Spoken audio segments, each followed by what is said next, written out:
So my paper is titled, like Susie said, The New Woman Illustrator, Women Illustrators in Style at the British Fin du Siècle.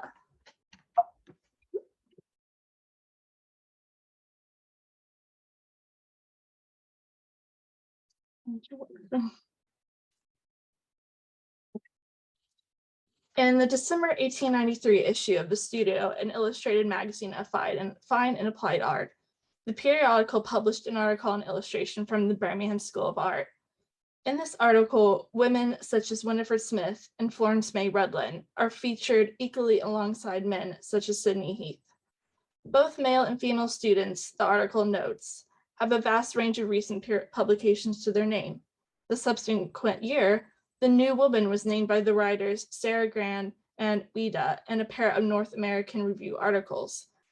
Ever since, The New Woman has become one of the most well-known labels in literary and cultural studies.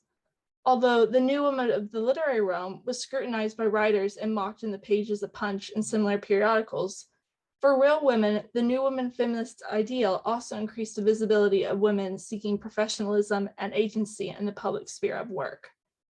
Participating in the field of commercial illustration had been one way for women illustrators to gain a professional status since the mid-19th century. The golden age of illustration in the 1860s saw a rise in the number of women illustrators in the field. Illustrators such as Florence and Adelaide Claxton, Georgina Bowers, Mary Ellen Edwards, and Marie Duval contributed illustrations and cartoons to periodicals and were commissioned to illustrate books. The end of the 19th century saw an even bigger rise in the number of women illustrators in the field of commercial illustration. In this paper, I argued that the New Woman's emergence played a major role in the growth and continued acceptance of women illustrators participating in the field of commercial illustration. As Gillian Sutherland contends in Search of the New Woman, Middle-Class Women and Work in Britain, 1870 to 1914, the cornerstone of the New Woman was economic independence. Women illustrators could utilize the New Woman as a platform to strive for this economic independence while continuing to push for their transition from the amateur and the domestic realm to the professional and the commercial art marketplace. As women illustrators saw economic stability, they had to compete with men in a crowded and competitive field. This meant that women illustrators had to be extra savvy when marketing themselves and their work. I also argued that women illustrators were particularly attuned to the shift in British art at the Fin du Siècle, as artists moved from pre-Raphaelism to the arts and crafts movement to Art Nouveau. Women illustrators readily combined different artistic styles while adapting their work to changing trends. This treatment of style only adds to their label of New Woman illustrators. The New Woman label. The contentious label of the New Woman has been debated and used in many different forms by modern scholars. For literary scholars, such as Anne Artis and Talia Schaffer, the label has been utilized in their studies of writers at the Fin du Siècle. As New Women, New Novels, Feminism, and Early Modernism, Artis contends that the New Woman was used as a label to contain her influence on real women and to marginalize her as critics shifted to the focus to the New Woman fiction. Talia Schaffer and The Forgotten Female Aesthetes, Literary Culture in Late Victorian England, utilizes the label to separate the female aesthetes from the New Woman writers. And The New Woman Fiction and Feminism at the Fin du Siècle, Sally Ledger points out that the label had extended beyond its original context in literary studies to include real late Victorian and Edwardian feminists. In cultural studies, the use of the label becomes even more complicated. Scholars have acknowledged the fluidity of the New Woman as a feminist ideal and as a figure in Fin du Siècle literary culture. In Critical Voices, Women in Art Criticism in Britain, 1880 to 1905, Megan Clark notes the conflicted relationship between the New Woman of the literary sphere and the women's movement, as women were identified with the New Woman novels, which has desperate positions as anti-motherhood, purity, motherhood, and free love. Schaffer's essay in Angelica Richardson and Chris Willis's edited volume, The New Woman in Fiction and in Fact, Fin du Siècle Feminisms, argues that the New Woman was a fictional product of Fin du Siècle discourse and did not truly represent real women. This slippage between the fictional New Woman and the real New Woman makes defining the New Woman label a difficult task. For the purpose of this paper, I narrowed it down in its relationship to women illustrators as a label that signifies engagement with professionalism. Typically, this took the form of an education in art in order to gain a professional status before pursuing opportunities in the commercial art marketplace. Illustrator Nellie Surratt, sister to the writer Netta Surratt, attended the Slade School of Art in London. The Slade was one of the first art schools to offer admission to women. Art schools outside of London also began to educate women, and illustration was a popular career choice. The Birmingham School of Art was one of the most well-known to train illustrators. The school emphasized an ethos based on the principles of William Morris and the arts and crafts movement. Students such as Florence May Redlin, Harriet Isabel Adams, and Cecilia Anna Levitas embraced the return traditional wood block engraving, and the illustrations they contributed to periodicals like the Yellow Book were most likely reproduced from wood blocks they engraved themselves. The Glasgow School of Art was another option for women. The school produced the modern style, a British Art Nouveau style, and students such as Jessie Marion King and Catherine Cameron utilized the style in their work. There existed an abundance of opportunities in the field of commercial illustration. New technologies and print media meant that illustrations did not have to be engraved on wood blocks before they could be reproduced. Thus, as Maria Quirk points out in Women, Art, and Money in late Victorian and Edwardian England, The Hustle and the Scramble, these innovations helped blur the, and I quote, gender division, end quote, and opened the field up further to both men and women. As such, many women illustrators were featured in periodicals like The Studio and The Yellow Book. Women illustrators would also be able to further use their education to their advantage by contributing to periodicals dedicated to specific schools, such as the Birmingham's The Quest. One woman illustrator went on to even create and edit her own periodical. Artist and writer Pamela Coleman Smith's hand-colored The Green Sheaf not only included Smith's own contributions, but worked to promote other women writers as well. There were also ample opportunities for women to illustrate books and periodicals for children. Quirk notes that women illustrators took advantage of their, another quote, perceived affinity for sentimentality, end quote, as domestic subjects remained popular. Kate Greenaway, one of the most successful women illustrators of the time, created a distinct style unique to her own work. Greenaway's boldly colored illustrations typically featured women and children in Regency period dress. Many women illustrators were also interested in embodying other aspects of the new woman and to engage with artistic and bohemian circles. Illustrator Mabel Dearmer, for example, was fully immersed in fin du siècle literary culture. As the first woman artist to provide work for the front cover of the Yellow Book, she entertained publisher John Lang's Yellow Book set at her London home while participating in a range of creative fields to supplement her husband's income. As an advanced woman who had credits to her name in a wide variety of creative outlets, from illustration to writing to the theater, Dearmer was not only embodying the bohemian label The New Woman, but normalizing the emergence of women into the world of business. However, not all women illustrators of the fin du siècle identified with the public persona of the new woman.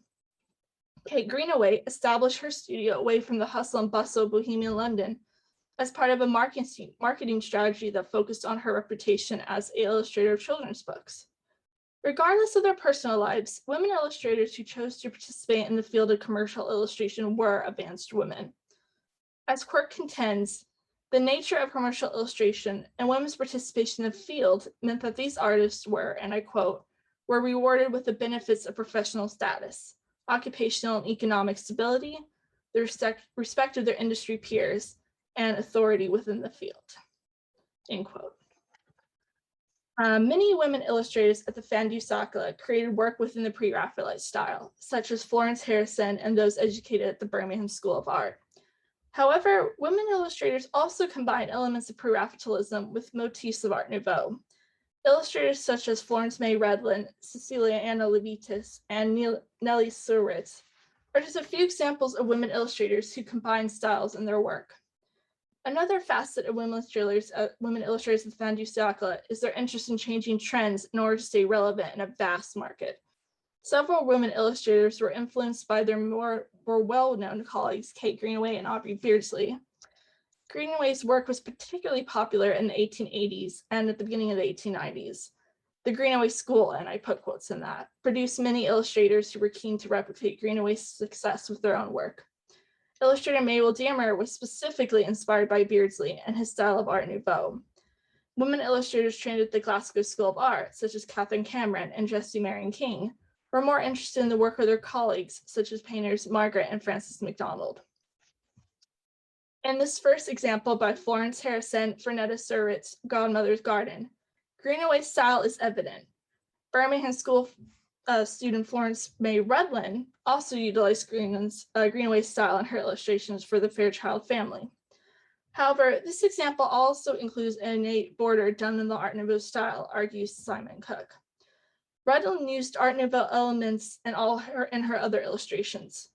Her contribution to Volume 9 of the Yellow Book, The Lady of Shalott, depicts a pre-Raphaelite subject. The bold line work of Rudlin's illustration would have been a way for her to exemplify her ability as an engraver and illustrator of the arts and crafts movement.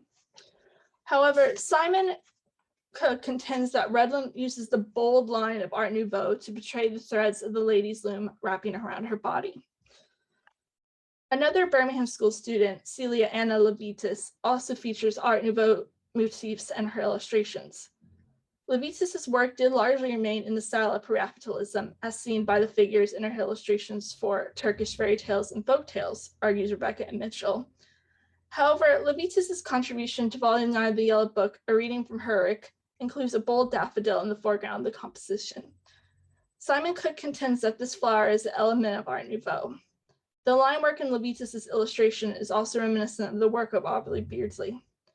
Although educated at the Slade School of Art, Nellie Surratt was also interested in pre-Raphaelite subjects. Her contribution to Volume 10 of the Yellow Book, The Five Sweet Sympathies, takes inspiration from Dante Gabriel Rossetti's The Blessed Mimosa.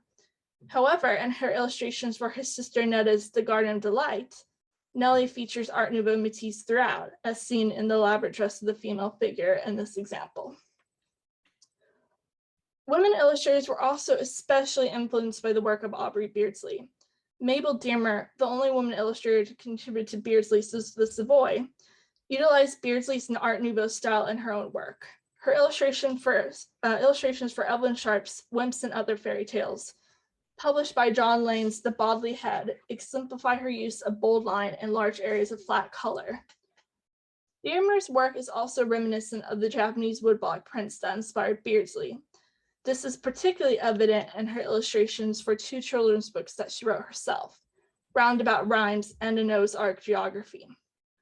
Glasgow School of Art student Catherine Cameron was clearly inspired by Beardsley as well, as seen in this comparison between Beardsley's Night Piece and Cameron's contribution to Volume 13 of the Yellow Book.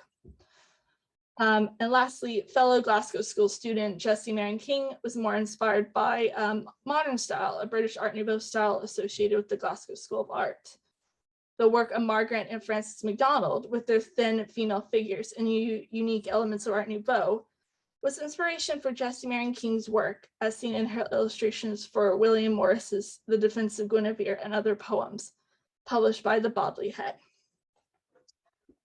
So in conclusion, as the new women began to become more visible in the pages of novels and on the stage, more women began to embody her in their professional and personal lives. The nature of commercial illustration meant that women illustrators who chose to participate in this field were already on the path to professionalism even before the new woman's emergence. However, the public persona of the new woman was also a model women artists could embrace to fully transition from the amateur to the professional. As the women's movement began to gain traction, art schools such as the Slade School of Art, the Birmingham School of Art, and the Glasgow School of Art readily admitted and trained women, while publishers such as John Lane's The Bodley Head frequently promoted women illustrators. Although women illustrators typically were commissioned to illustrate children's books and periodicals, many were also interested in depicting modern women and their contributions to periodicals like the Yellow Book. Many women illustrators were also drawn to the bohemian lifestyle their profession offered them, while others remained more traditional. Women illustrators were particularly attuned to the nuances and style of the British fin du siècle, as artists moved away from the pre-Raphaelism of the mid-19th century to the Art Nouveau of the end of the 19th century. This consideration of style made them not only competitive in the crowded commercial art marketplace, but gave a distinct edge to their work as savvy new women illustrators. Thank you so much.